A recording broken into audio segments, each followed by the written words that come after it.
What game are we on? Welcome to another episode here of Dad's Bet Baseball. I am Slippin' Jimmy, CJ Buskey here as your co-host with Berg, Mr. Adam Rosenberg. Welcome back to another episode here. We are into, I can't believe is it week 4 of the baseball season already? Oh my God. First of all, it sounded, you were doing the NPR style intro. It was very This American Life. And then you pivoted and it became the NFL. Can you believe it's week 3? Can you believe we're at week 3 of the way through the season? Oh my gosh! I know. I know. No, I cannot. I cannot believe. But that was very NFL content related. You're right. It was very NFL content related. But look, we'll get to the punchline now. 75% of the league has 8+ wins. Yes, and we're about to talk about a team that is not part of that 75%, and one that we have some liability on, and we're kind of high on. Not too much, but yeah. That's true. Not a lot of liability, but this isn't like the Rangers last year where we're just like, just do it, just redo it, just do more, just do more. And we have met our Rangers quota for this episode already. Yep. With that, though, make sure we are sponsored by HOF Bets. Make sure to use the code DADS to get a 1-week free trial, 50% off your first month. Obviously, we will get into a little bit more stuff with HOF Bets, and we're going to try and I think go through a strikeout prop for tonight. So if you're watching, we'll have that, I believe, for the game for the Mets or the Rangers. Maybe the Rangers game. We'll look at that one. We'll see. We could do that. And of course, we also will be using Handigraphs as well, which is our baseball site. It's pretty cool. So we usually do like to talk about it on this. But let's get to that team that I had hinted at there, which is our San Francisco Giants. So San Francisco Giants, man, we hinted at this at the end of the last episode. Shout out, John. Welcome. Thanks for coming. One of the SGPN guys comes over. We poured all those guys over. We are an SGPN Care Bear Cousin show, so this is good. We are. I'm an avid listener of the Propcast with you and Scott. I still listen to the MLB gambling podcast with Malcolm. Love the guys over SGPN. But the Giants. Okay, so as of yesterday, record 6-11 with a -22 run differential. They are on a 54 win pace. So they are apparently, we said that the Rockies were the worst team in the NL West this year by a mile. Maybe the Giants are actually the Rockies. Not sure about that, but they are last in the league in home runs. They are last in the league in runs scored. They are one of the lowest teams in exit velo so far. They are chasing a ton of balls, almost 31%, almost a 23% whiff rate right now. And not really getting any sort of barrel or hard hit on the ball either, with some guys in that lineup that you would think traditionally would produce a lot of power, with Chapman, Devers as two of those main guys. So, man, this team just seems like a total mess. We could talk a little bit also about Tony Vitello and some of his issues already as a rookie manager coming from college. But what is your read so far on this team? Talk to me a little bit about some of the stuff you had said, because we had gone through some texts last week, and between us, I'm usually the one that overreacts about teams, especially early in the season. You were much more cool-headed than me, but this was the one team that you were like, which is never associated with me, like ever. They're bad. Yeah, so they're bad in all the ways you've said. Also, weirdly, they can hit. They just haven't hit for 13 of their 17 games. They really haven't hit. But then the other times they've hit pretty well. I think that the issue, yes, right. But like you see what we always talked about is like, what's the vision? Like, what's the identity of this team? You kind of see it. It looks rudderless. And Vitello just looks really overwhelmed, like as a manager. And the flag for me is the Posey moves that have already been made. I don't know who they got back. I couldn't even tell you. But getting rid of Luis Matos and getting rid of Tyler Fitzgerald really sounds alarms to me. Tyler Fitzgerald, who we've talked about, I don't think he's a world beater or anything, but he was minus 300 for rookie of the year of the 2024 season. In July, he was the NL rookie of the year leading. Matos? Tyler Fitzgerald. Luis Matos has always given him some pop when he's been called up. They haven't really found out what he is or what he does. Sending him to the Brewers is probably the worst possible situation you could do for anybody who hates the Brewers, because they're absolutely going to turn him into a stud. You just know it. Like, that's just going to happen. Giants couldn't figure it out. But, to me, the biggest thing feels like the Vitello stuff, man. It just doesn't feel like this guy is prepared to manage and knows what it feels. Just, it was too much of a leap.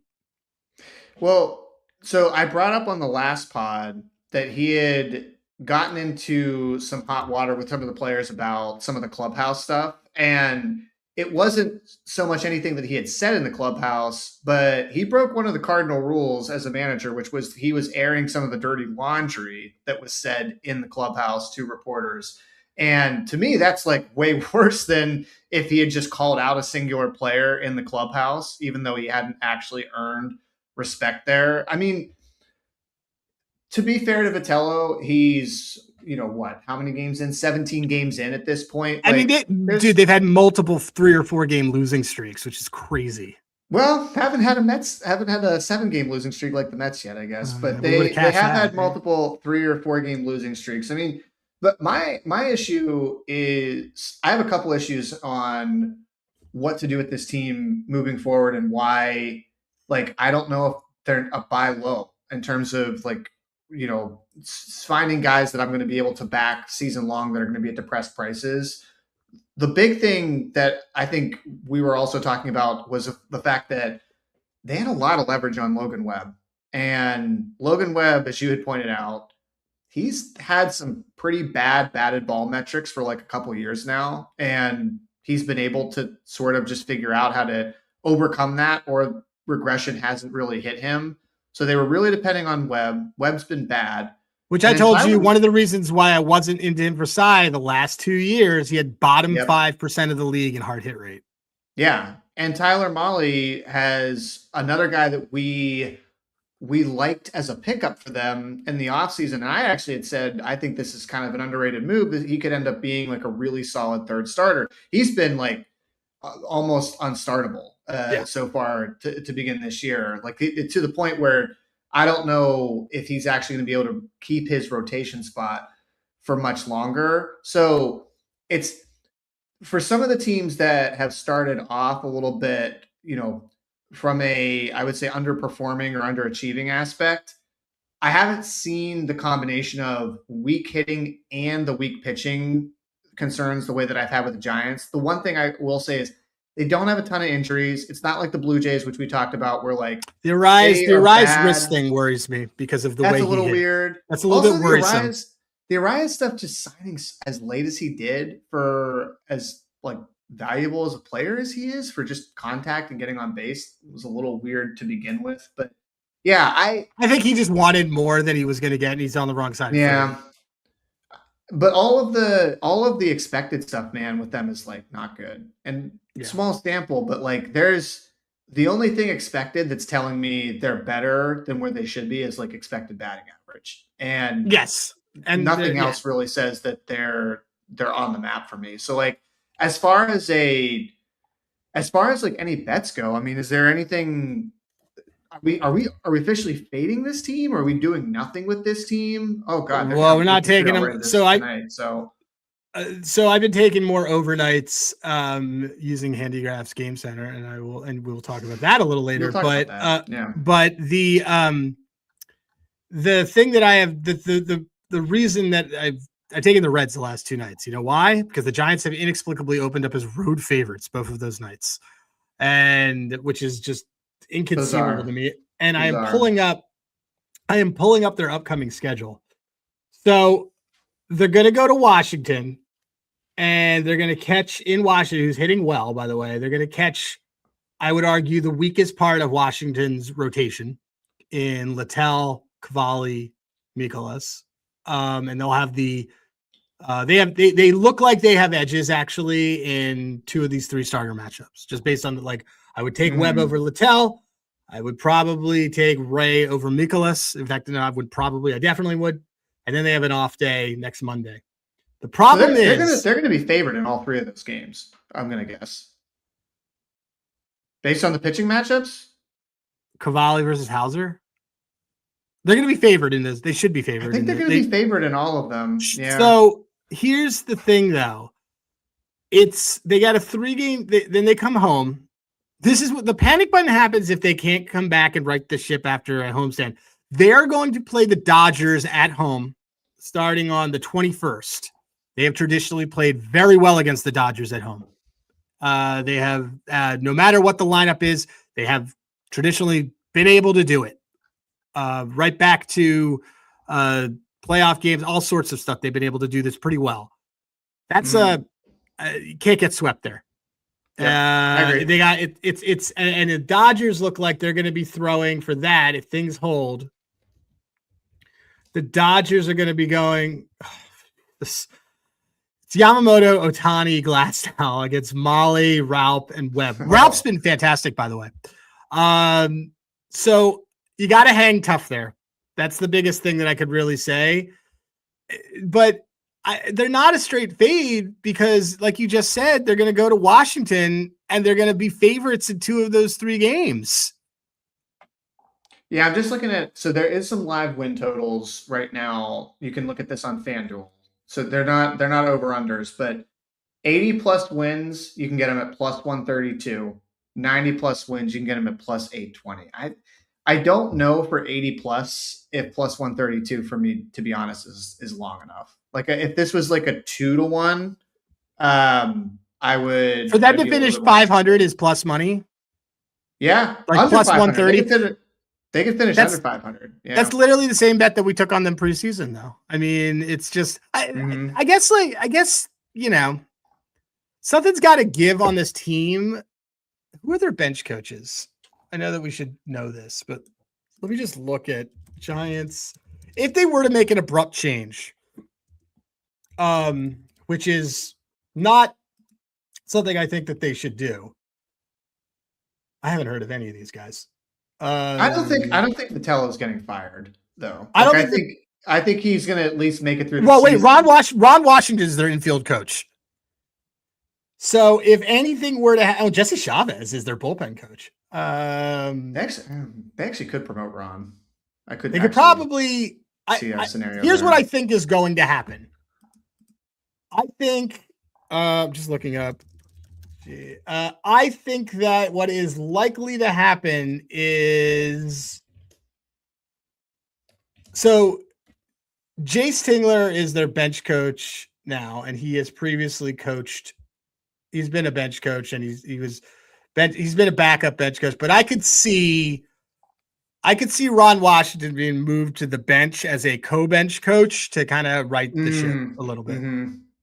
That's what I would do. Yeah, I think also division. Okay, wait. There's only one other thing I wanted to look at as just so Caesars has division exactas. Oh, but they're only first and second. Okay. By the way, for those of you who watch the Propcast, we officially won our Shota bet. First, okay. Where's the first Dodger? Yeah, first Dodger. You could get them at plus 350 for Dodgers to win the division, Giants to finish second. Because I'm not buying the Padres, by the way. I'll just we have the best bet. We have the best bet in pocket for the division right now. Which is Diamondbacks to have more wins than the Padres. Oh yeah. That's I don't need to touch anything else. I don't need to chase the Dodgers exactly, even though the Dodgers, by the way, look inevitable. I don't think there's a bet for me with these guys right now. Like I think we kind of wait to see what happens in the Washington series. But they need to win 2 or 3 of those games. Market kind of has them priced correct. Like if you look at the National League, just to win the National League, the only teams that are below them are the Cardinals, the Marlins, which I disagree with, the Nationals, and the Rockies. Everybody else is ahead of them. And I think right now I'd probably agree with that. I mean, Brewers are a little high for my taste, but otherwise, I don't think any other team is crazy there. I just don't want to see them make any more panic moves. That's really what it comes down to. I really feel strongly about the fact that Luis Matos is going to do something for the Brewers, and we're all going to be pissed about it as guys who don't like the Brewers. I'm just so look, we don't have a ton of liability on this team. I believe the only bets that we have on this team, as I check our portfolio, this is going into our haphazard, what are you betting on to futures check segment, which here it is. Let's see. We have their over win total, which we only have it at 82.5. So they conceivably just need to do what the Reds did last year and just kind of get their act together a little bit. And we have, we didn't end up taking any players, did we? I don't think we took any players. Oh, well, we have Rafi Devers, RBI leader, which they don't score, so that's dead. That's, you know.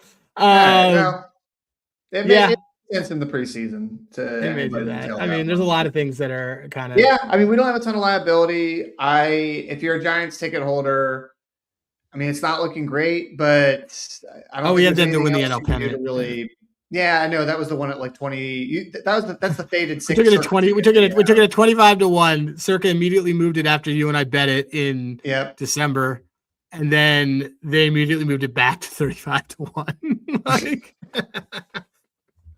so yeah, that was. I did cripple the Bryce Terang MVP market, but whatever. Anyway, and he's been great, by the way. Bryce Terang's been great. So he's been fantastic. I guess to put a bow on that, if you're a Giants ticket holder, not much I would really say you can do right now, and you just kind of got to wait, and we'll see day to day if there's some stuff that you can be able to bet them on. I'm going to tell you right now, though, I will be looking hard at that National Series, especially that Robbie Ray Mikolas matchup, because you're probably going to get a fat price on the Nationals. The Nationals have been like hitting. They continue to they've been continued. It's a fun lineup. Yeah, it's a fun lineup. They're, you know what they remind me of? Remind me kind of the Brewers. I think with more power though. I think they have like some more guys. Is it though? Because they're just constantly on base. This is a really good time. You know what? This is a really great time to move over to the HOF. I was just about to say, let's talk about some guys that are on base a lot, and that you can find them in Hall of Fame bets, which again, pull it up. That you can get that 1 week free trial. So let me pull this up over here. Joe Dollar, noted Braves fan Joe Dollar, who I see in the chat. Your guy Elder just decided to bounce after he was going to cash my over 17.5. He only had, how many pitches did he have? Why did he do that to me? He had 79 pitches and he left. Terrible. Terrible, Joe. Usually Elder, they just put out there to pitch like 100 pitches, and he's been great. He's Elder. It's called good. Eat It Elder, and they gave him what's his face, the other guy. And they're not up by 10 runs. Grant Holmes has actually been really good for them so far. That's actually why the Braves, I feel like, have maybe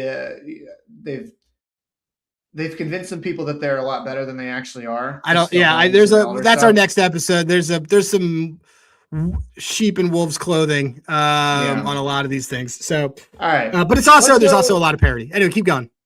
So let's talk about a game upcoming here. Hall of Fame bets. I'm actually in, and you know what? Actually, this is a good thing to bring up within Hall of Fame bets, and then also you can look at some of the stuff here between this and Handigraphs. But you'll notice that. So I wanted to look for a strikeout bet here for the Seattle Mariners and Padres game, and as you can see, Hall of Fame bets has added. They've actually had this for a few weeks, but they have a TLDR. It's awesome. It's awesome. This is it basically shows you the recent form, shows you head to head, and this is really where you can start to kind of break down some of the different players. Like they have players to watch. So Emerson Hancock was the guy that I was kind of curious on. And one note that they had that I thought was super interesting is that he's actually failed to pitch beyond 5 innings in 8 of his last 10 appearances. Well, to me, makes sense because he was terrible. Makes sense. But I'm just saying that's like very good statistic to have if I'm looking at strikeout props, because I need to know what is this guy's average length for how he's going to do in a given game. So if you click into that, you can see tonight you're looking at him. So 4 strikeouts is pretty juiced, and then so it's they don't really know what to do with this line. So 5 strikeouts, you can get him. He has been over this, by the way, so over 4.5 every game this season. However, San Diego is 5th lowest in K rate. So one thing that I'll do here is I'll kind of check this out. Again, he's averaging 6.3 Ks, and then you can also see the strikeouts for the San Diego Padres, which is also great. So like on the game log, you'll see how many times they K'd. And this team has only gone over. Tatis and his 24% K rate are not in the lineup tonight. Yep. Keep that in mind. That's a good call. So they have only gone to, it looks like, I think this season they have only struck out 5 times or more. 1, 2, 3, 4. By the way, I love using that feature times. that you're using right now, like their game log stuff. And they're going to be adding in the next couple of weeks, because we talked to them, the ability to, you could do it right now on mobile, where you could be like, how did they do against right-handed starters versus left-handed starters? You can do that on mobile. They're going to be adding that part to desktop down there too, which is nice. So I'll look at this. And now this is telling me, okay, this is probably looking like an under. Now this is a low strikeout under at 3.5. But what I'll go then and do here is I'll go into Handigraphs, and I'm just going to go to that Game Center card. And then in Game Center, you can see like I've got all his stats right here that I can just go quickly look at. So K rate 30.16%. So far this season, been super high. You can also see the whiff, but to that point, whiff rate, not as high, which is something to keep in mind. And then what you can just quickly do here is you can go see the San Diego lineup. How have they done in their last 30? K rate versus right-handed pitching. The only player you have here is Gavin Sheets at 23.3%, and he's actually K'ing less against right-handed pitching than he is. Actually, all of the Padres K less against right-handed pitching than they do compared to their season average. So under 3.5, that's a low total for him. But I think a lot of people might also kind of look at like, oh, he's at 9.55 plus 116. You can get him at under 3.5. I don't mind it. I guess the biggest question that I would have is, what is the state of the bullpen? Why don't you go back over to that Handigraphs and tell me what the state of the bullpen is in terms of exhaustion. You can go see that's a good point. So bullpen, actually Seattle's bullpen's been very good this year so far. But how many guys did they use yesterday? Go into the dive deeper. So we'll do dive deeper. You go into the depth chart, and then let's see. So today is Wednesday. Oh, they've got everybody available tonight, man. Did Wu go 8? He must have. Did Wu go? I don't know. Again, check. Yeah, you can look him up. You can look it up. So Wu must have gone. What did Wu went 7. He went 7 yesterday. Okay, so another reason I like now this. I do actually like this more. I like it a lot because it doesn't need to go that deep. Yep. Yeah, I'm into it. So that is usually I don't love taking strikeout unders when it's like 3, because that is a low number, but yeah, everything kind of lines up here to say that full bullpen, not a guy that typically goes long, against a team that does not strike out a lot against righties, and a team that is just in general not struck out really at all. And their player that is not striking out the most is not in the lineup. So I'm going to take that right now on Paul. Plus, what'd you say you got it? What's the number that you got it for? DK has that at plus 116 for under 3.5. Mm-hmm. Plus 119 on Blue Button on Paul's website. Bang! I'm gonna take that. Cool. There you go. That's awesome. So, okay, for those also that watched Hall of Fame Bets, use code DADS. You also saw that we actually use it. What you also showed was on Game Center. Please go to the Washington Nationals, because this is something that I wanted to put a bow on the conversation that we just had. Go to the Game Center and go to the Washington Nationals game tomorrow, whatever it is. You scroll down to team. Well, they're not going to have the game tomorrow, by the way. It's not. Okay, but yeah. So go to today's game. You can just look at it. Yeah. What's their slug versus, because you can go to the team stat stuff, and that's where I was talking about. What's their profile kind of looking like? Are they slugging or are they just like keeping on base? They are. You know what? I stand corrected. I thought for some reason you know what? Here's what happens. Don't you watch the games? Don't you watch the games? I just think of James Wood and CJ Abrams, who's also been awesome. And I'm like, oh yeah, they hit for power. But actually 157 ISO on the season, which is like, that's fine. Their last 6, they're actually 24.2% worse than the season average. And their ISO is only 119. Their barrel is actually really bad, 6.6%. Yeah, they're not a power. They're the Brewers. The Nats are the new Brewers. Yeah. I mean, I'm looking just real quick to see where do they rank in barrel. They've got to be near at the bottom. Oh, okay. That's a lot of teams, man, that just haven't been getting a ton of barrel on the ball. But that, I guess, is to be expected. They're an East Coast team. It's been cold until this week. Look at our Pirates, 114 WRC plus. I know Pirates are hitting. I think Julian just texted too while we were. Yeah, he did. Santana save. Yeah, we'll have to talk about we already talked about the Pirates. No, we did that. The Pirates are our new Rangers, except it's actually working out. Well, shout out to the Pirates. Well, we're gonna have Gab on the show in like 2 weeks, but we're gonna go 2-1 in the April win total bets because Pirates and Guards. Pirates and Guards. Red Sox looks dead, but the Pirates and Guards we will cash. Pirates, bad team that has now gone to maybe good team and is fun. Team that has been that I also texted you this week. Team that is fun, but is still probably going to end up being bad. Los Angeles Angels, Anaheim. Good segue, right? So. And on that team, you've got my guy, Mr. Jose. Guy. He was our guy last year too. When we shipped him to the Braves at the trade deadline for Grant Holmes and a minor leaguer because we thought that the Braves. Can you imagine if the Braves would have actually had him on their staff? That would. I would have loved it. It would have been great. I mean, as a NL East guy, maybe not, but so he was just named AL Player of the Week. He has been arguably the best pitcher in baseball. The first 4 starts, I think that's definitely a fair statement.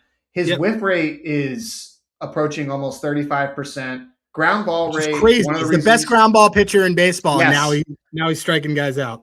I think one of the reasons that I just have always liked this guy is because you and I are big heavy ground ball pitchers. Like high ground ball pitchers can usually succeed, especially if they're inducing a lot of weak contact. That was how we stumbled upon Christopher Sanchez once upon a time, where we're like, hey, very similar guys, very high whiff guys, and very high ground ball rate. And the thing is, Soriano just has never really been able to. Wow, he's in the 100th percentile, by the way, in pitching run value. That is pretty. Oh, he's great. He's been great. I'm about to poke holes in it, but he's been great. Oh, well, before you do that, I'll just keep talking about what's great about him. And that he's always had a really good fastball. He's always had a really good slider, always a good knuckle curve in terms of just how fast and how hard he throws it. His issue has just been with command. His command has always been an issue. He had almost an 11% walk rate, and that was the second worst among qualified starters last year. Now, he believe the changes that he says that he made seem to be all mental, which that part actually does concern me a little bit. It's not like he really changed his delivery. He just it means that those things go away when you have your first loss. Yes, exactly. So, like it's not like when we were talking about Jordan Walker on the last episode, where like he made some actual mechanics and adjustments and had like some coaches work with him differently than in the past. That has not been the case with Soriano. He literally quoted at spring training, just basically saying like, "Oh, I was just rushing myself. Like I was just kind of getting in my head." And he's definitely using. Like he didn't add a new pitch. He has not added a new pitch. No, he's still using the same stuff. And Soriano has had spurts like this in the past, where he's just been like completely dominant for 3 or 4 games. We'd ride him, and then things would start to fall apart again. So I've just gone through the bull case, and I've almost basically transitioned into the bear case. You, on the other hand, seem like we're not totally bought in. Well, no. To be clear, there's more bull case for this is the fact that you're also getting 7 innings out of guys like our boy who needs to be shipped somewhere else, Mr. Ryan Detmers.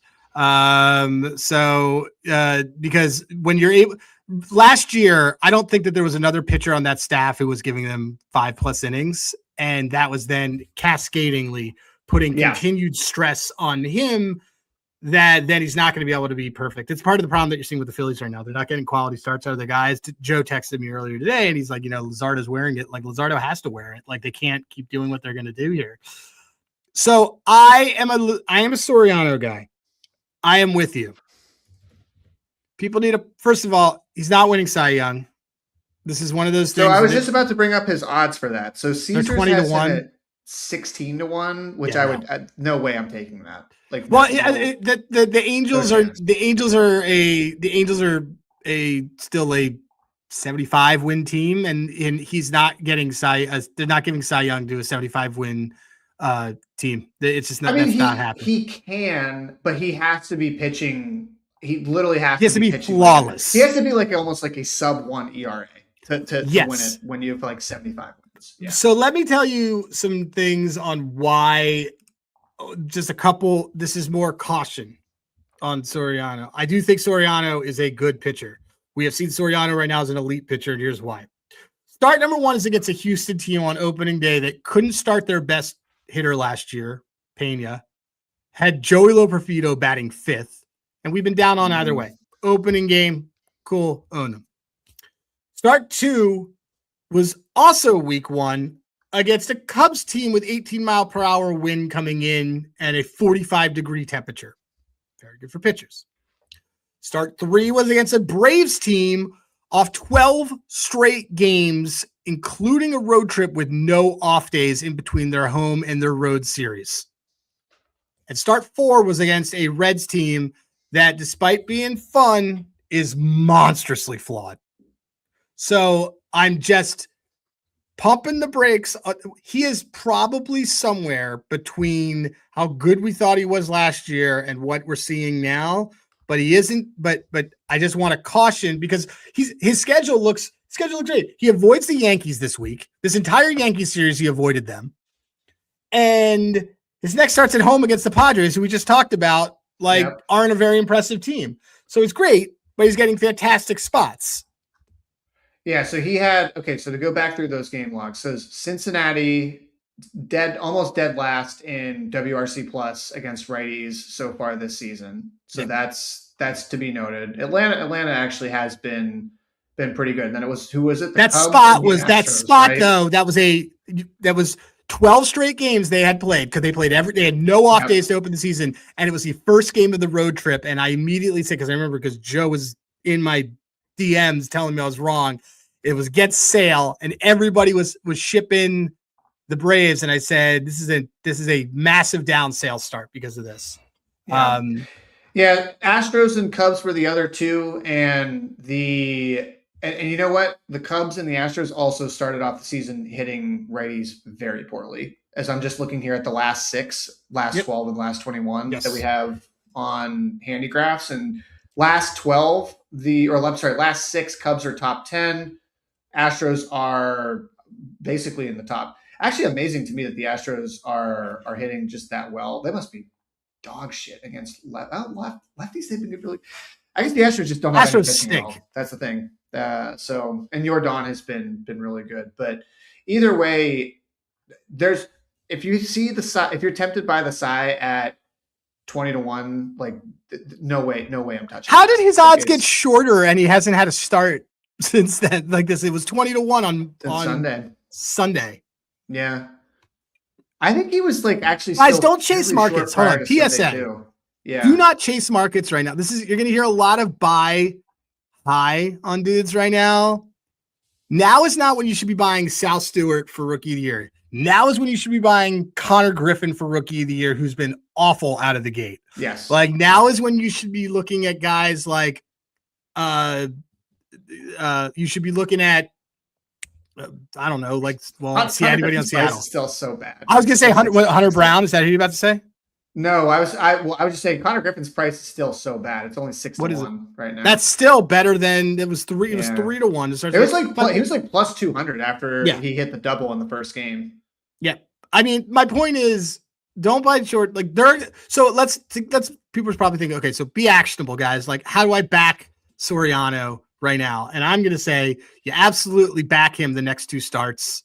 Probably against this Padres team, you're going to get an inflated K number. I'm assuming you're going to get 6.5 against a Padres team that doesn't really strike out. That is a good point. Like, and there hasn't been anything for me so far that has been like, if you go, the other thing I'll tend to look at is like, all right, if now that we're actually starting to get some more data, I'll start to look at what are they doing in like their last 3 when it comes to batted ball. Like, all his batted ball stuff has actually been great. So he's been great. I'm not concerned absolutely that, like, great. This is going to end in the next couple starts like you are, but that's also a good point. It's like, it's definitely not ending. He's going to start.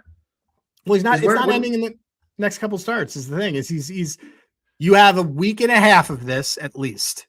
Yeah. So he plays the Padres, then who else? Because that's what that's about to pull up. Okay, so he plays. He's going to go against. He gets the Padres on Friday night at home. By the way, good spot. They do well. They fly ahead of the team, but no off day between the New York game tomorrow and a home game against the Padres. Okay. Well, but you know what? The Soriano that won't matter for Soriano. They fly it. Well, pitchers fly ahead of the team. They fly ahead of the team. He will be leaving New York tomorrow. If he hasn't already left, he's leaving New York tomorrow. I would, however, say to guys, the angle I want in that game is probably, is that against, let's see who that is. It's, Matty Waldron. Yeah. I want Angels probably team total under in that game. But needless to say, so he gets the Padres at home there, and then he gets Toronto at home. Then he gets Toronto at home. Yeah. Yeah. The next you could keep backing Soriano right now. Yeah, those are both those are great. Those are great ops. Those are great ops. I would definitely look at. I guess the last thing I would just say is, like, again, if you're trying to make this, he's also going to be pitching with a lead definitely in that Toronto game because it's Eric Lauer. Yes, and the Angels are absolutely mauling lefties. Why can't I get to his page? Okay, so what I wanted to see was where are you going to get? Okay, so his earned run line is, I think his earned run line, by the way, on Sunday was 2.5. I'm gonna guess it's probably 2.5 with juice to the under. Oh, I think it's gonna be 1.5. You think it's gonna be 1.5? Yeah, I definitely do. Honestly, I might be looking at hits allowed or some sort of like total. Well, I wish we could bet deep. I wish we could bet DPs. Oh yeah, he is one of our favorite DP. He was the best. He was the best. Yeah. I mean, also in his defense, like, if he didn't have a great night tonight, everybody on that pitching staffs looked better.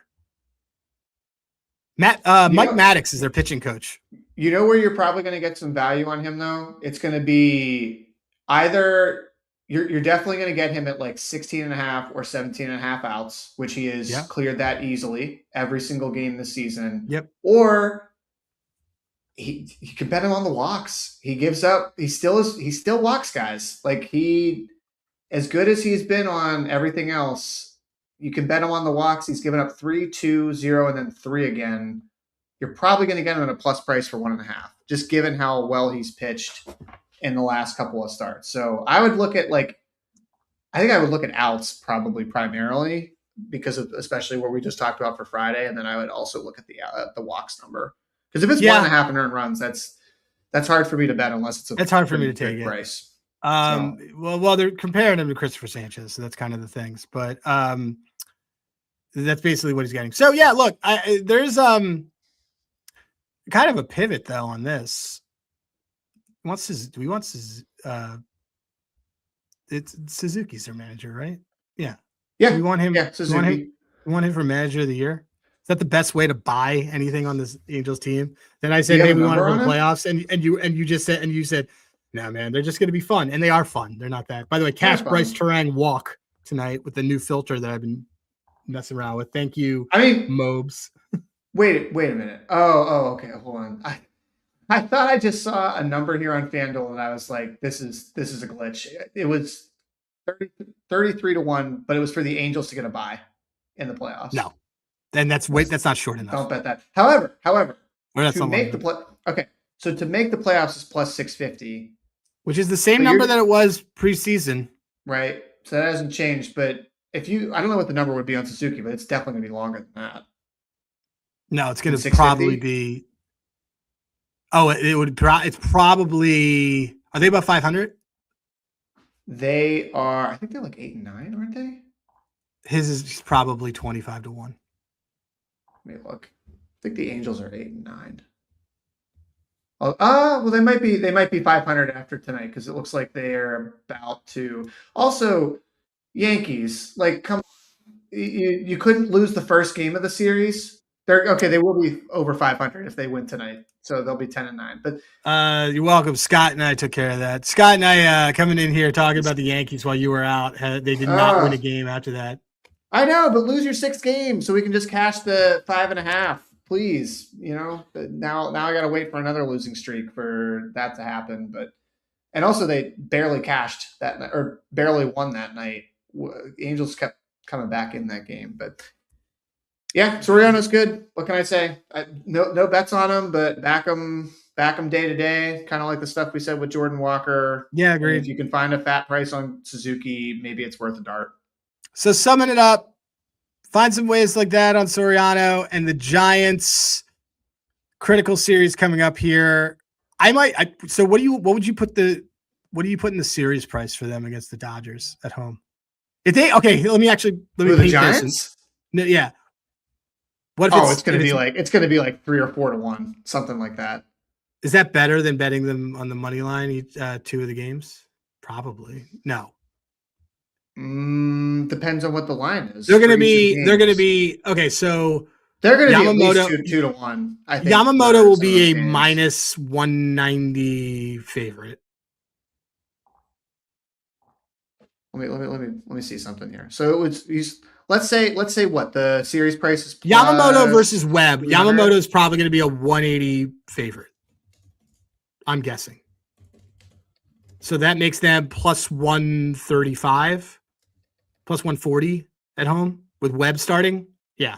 Yeah, that sounds about right. And then the second game, and then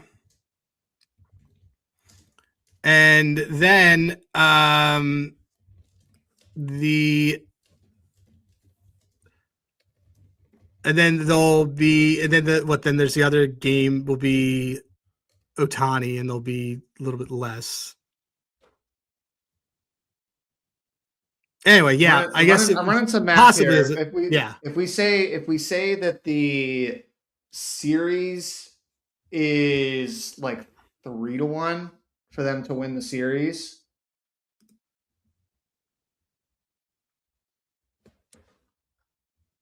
Oh yeah, bet you got it. You have to bet this. Okay, I had to run some math here. Actually, full disclosure, I had AI run some math for me, but okay. Screw it. If you get a series price of anything like in the 3 to 1 range, if you could find that somewhere, that is definitely the better price than if you are betting them on the money line and they're going to be like on average around plus 160 to plus 180 for each game. There's the math gives it a pretty substantial edge. Because if you're betting them at like between plus 140, plus 180, on average, it's going to end up being basically for them to win the series about 2 to 1. And if the series price is basically plus 250 or greater, like that's definitely an edge.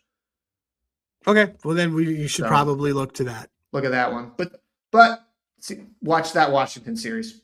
That'd be the caveat I put in there. Which I kind of am hoping that we get the Nats at a good number. All right, cool. Yeah, me too. Wrap us up then. I think we're good. Yeah, I think we've kind of covered all the bases, as they say it. So again, just a quick reminder: you can use the code DADS on Hall of Fame Bets, our sponsor here, for a 1-week free trial and a 50% off your first month. And we will be back next week. I think we'll be back on our normal schedule, Monday, Thursday. We gotta still figure that out. As you mentioned, we'll be having some guards talk at some point soon with Gab, who we had on the team preview series. So more to come on that. But I'm actually going to flip this around, and for the final word, Adam, what is it? Get your kids to go to bed and make them never watch the Giants.